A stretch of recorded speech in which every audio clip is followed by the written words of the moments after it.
Yesus kuatku. Haleluya, puji Tuhan.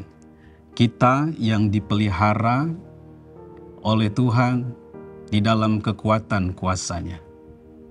Oleh karena percaya kita kepada Tuhan Yesus Kristus, menghadapi hari dengan penuh semangat dan sukacita. Kita akan merenungkan akan firman Allah, namun sebelum itu kita akan berdoa. Mari kita berdoa.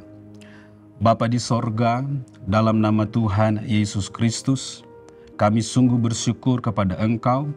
Allah mempercayakan kepada kami hari untuk kami jalani, ya Tuhan. Kami mau menjalaninya bersama-sama dengan Tuhan. Itu sebabnya biarlah kami mengundang Tuhan selalu ada dalam kehidupan kami lewat kebenaran firman Tuhan. Sehingga ketika kami melangkah menjalani hidup ini dengan penuh keyakinan, dengan penuh kemampuan, karena Allah beserta dengan kami, ya Tuhan. Kami akan membaca dan merenungkan firman Tuhan. Kuduskanlah kami, layakkanlah kami, buat kami mengerti akan firman-Mu. Dalam nama Tuhan Yesus Kristus, haleluya, amin. Puji Tuhan. Firman Tuhan terambil di dalam Roma pasalnya yang ke-13 ayatnya yang pertama. Demikian bunyi firman Tuhan. Tiap-tiap orang harus takluk kepada pemerintah yang di atasnya, sebab tidak ada pemerintah yang tidak berasal dari Allah, dan pemerintah yang ada ditetapkan oleh Allah. Tema renungan firman Tuhan pada saat ini adalah ordained by God, ditetapkan oleh Allah. Kita sungguh bersyukur kepada Tuhan karena kita dilahirkan dan menjadi orang Indonesia. Pendahulu bangsa kita bermufakat mendirikan bangsa ini dengan sistem demokrasi. Kedaulatan di tangan rakyat, dijalankan oleh pejabat-pejabat yang dipilih oleh rakyat melalui mekanisme pemilihan umum. Pejabat-pejabat yang dipilih itu, mereka adalah pemerintah, dan disebut di dalam Alkitab bahwa mereka itu berasal dari Allah, sekalipun melalui atau dilahirkan dari pemilihan umum, pesta demokrasi. Bapak, Ibu, saudara-saudari sekalian, bukan hanya dikatakan di dalam Alkitab pemerintah itu berasal dari Allah, tetapi Alkitab mengatakan bahwa pemerintah itu ditetapkan oleh Allah. Ordained by God. Itu berarti bahwa Allah lah yang merencanakan, memulai, dan Allah lah yang mengadakan, menghadirkan pemerintah di tengah-tengah kita. Dan kita sungguh bersyukur karena Dia yang merencanakan dan menghadirkan pemerintah itu. Dan Alkitab mengajarkan kepada kita bahwa karena Dia, pemerintah, berasal dari Allah, maka kita harus menghormati pemerintah. Kita tidak boleh melawan pemerintah. Kita harus memberikan dukungan kita kepada program-program pemerintah, supaya bangsa kita menjadi bangsa yang maju, unggul, sejahtera, dan bahagia rakyatnya. Bapak, Ibu, saudara-saudari sekalian, seperti pemerintah ditetapkan oleh Allah, kita juga orang-orang yang percaya kepadanya ditetapkan oleh Allah, ditentukan oleh Allah untuk menjadi anak-anaknya. Itu tercatat di dalam Efesus pasalnya yang pertama, ayatnya yang keempat dan 5. Saya bacakan untuk Bapak Ibu Saudara-saudari sekalian. Efesus 1 ayat 4 dan 5.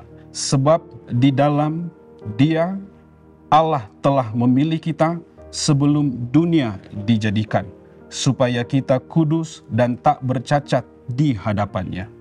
Dalam kasih Ia telah menentukan kita dari semula oleh Yesus Kristus untuk menjadi anak-anaknya sesuai dengan kerelaan kehendaknya. Kita ditetapkan, kita ditentukan menjadi anak-anak Allah karena kita ada di dalam Yesus. Orang yang ada di dalam Yesus lewat percaya dan melakukan akan firman-Nya, berarti orang-orang itu adalah orang-orang yang ditetapkan, ditentukan oleh Allah menjadi anak-anaknya. Seperti pemerintah, kita umat Tuhan yang ditetapkan oleh Allah, kita dipelihara oleh Dia. Dipelihara oleh Dia. Dan orang yang dipelihara oleh Allah itu harus siap. Mengapa kita harus siap? Saya berikan contoh, seperti Menara Pisa. Dibangun tahun 1173 sampai 1372, menghadapi begitu banyak gempa dan kondisi tanah yang labil, sehingga Menara Pisa itu kelihatan miring dan diambang keruntuhan. Maka apa yang harus dilakukan? Yang dilakukan adalah memelihara bangunan tersebut dengan mengadakan perbaikan atau restorasi. Demikian pula kita, umat Tuhan yang ditetapkan dan ditentukan oleh Allah. Kita juga mendapatkan apa yang disebut dengan pemeliharaan Tuhan. Dia memelihara hidup kita dengan melindungi kita, menjaga kita, mencukupkan segala keperluan dan kebutuhan kita, menyelesaikan segala permasalahan hidup kita. Namun juga ada bentuk pemeliharaan yang lain. Dia memperbaiki hidup kita dengan cara Dia menegur kita, mengingatkan kita, menasehati kita, menguji kita. Bahkan Dia mengizinkan kita menghadapi berbagai cobaan. Hal-hal yang berat yang Allah izinkan untuk kita alami, itu bagian dari usaha Allah memelihara hidup kita dengan cara Dia merestorasi kita, memperbaiki hidup kita. Jangan putus asa, jangan patah semangat, jangan kehilangan harapan ketika kita menghadapi hal-hal yang berat seperti itu. Karena sekali lagi saya katakan bahwa itu bagian usaha Allah memelihara hidup kita. Saya ingin berkata kepada orang-orang muda, jangan takut dengan masa depanmu, karena Allah memelihara hidupmu. Saya ingin berkata kepada orang-orang tua, jangan takut dengan hari tuamu, karena Allah memelihara hidupmu. Jangan khawatir dengan apa yang engkau makan, dengan apa yang akan engkau minum, dengan apa yang akan engkau pakai, karena Allah memelihara hidup. Sebab kita, umat Tuhan, adalah orang-orang yang ditetapkan oleh Allah, ordained by God. Pasti kita dipelihara oleh Tuhan. Berani menghadapi semuanya karena Tuhan beserta dengan kita. Amin. Mari tunduk kepala, kita berdoa. Bapa di sorga, kami sungguh bersyukur kepada Engkau karena kami ditetapkan, ditentukan oleh Engkau menjadi anak-anak-Mu ya Tuhan. Tuhan tolong bantu kami, pimpin hidup kami ketika kami menghadapi kenyataan-kenyataan hidup yang Allah izinkan untuk kami alami ya Tuhan. Biarlah kami tetap bersandar sungguh kepada Engkau dan kami akan melihat hal yang indah menjadi bagian kami ya Tuhan. Berkati usaha kami, berkati mata pencarian kami, berkati pendidikan kami, berkati apapun yang kami lakukan ya Tuhan. Terima kasih banyak Bapa, dalam nama Tuhan Yesus Kristus kami sungguh bersyukur karena kami ada di dalam Engkau. Haleluya, amin.